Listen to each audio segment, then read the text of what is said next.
மேஷ ராசி அல்லது மேஷ லக்னம் சார்ந்த நபர்களுக்கு குடும்பஸ்தானத்துல செவ்வாய், குரு, சந்திரன் இந்த மாதிரி 3 கிரகங்கள், அதுல 2 ராஜ கிரகங்கள் சேர்ந்திருக்கிறது. ஸோ பேசிக்கலா குடும்பத்துல இருக்கக்கூடிய சண்டைகள், பஞ்சாயத்துகள், பிரச்சனைகள் எல்லாமே ஓயக்கூடிய வாய்ப்புகள்.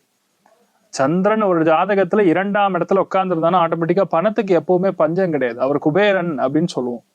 உங்க ஜாதகத்திலே நீங்க பாத்துக்கலாம். அதுல 2ஆம் இடத்துல சந்திரன் உட்கார்ந்துருதுன்னா ஆட்டோமேட்டிக்கா பேச்சுல அவங்க வர்ணஜாலத்தை காட்டுவார்கள். குடும்பத்துல சின்ன சின்ன விஷயங்களுக்கு அவசரப்படுவாரே தவிர பணத்துக்கு எந்த விதியிலுமே பிரச்சனை கொடுக்காது. இன்றைய நாள் பாத்தீங்கன்னா பணம் ரீதியாக, குடும்பத்துல உறவுகள் ரீதியாக செவ்வாய் குருன்னாவே ராஜகிரகம். லைக் அன் அட்வொகேட், ஒரு நல்ல லாயர் எப்படி பேசுவாரோ, ஒரு நல்ல ஒரு பியூரோக்ராட் எப்படி பேசுவாரோ அந்த மாதிரி இன்றைய நாள் நீங்க பேசக்கூடிய வாய்ப்புகள் ஏற்படும். பொதுவாக குடும்பத்துல நிறைய நல்ல விஷயங்கள் நடக்கூடிய பிராப்தம் மிக மிக அதிகமாக இருக்கிறது. அருணாச்சலேஸ்வரர் வழிபாடு ஏற்றத்தை கொடுக்கும். ராசியா நிறம் பிரவுன் நிறம்.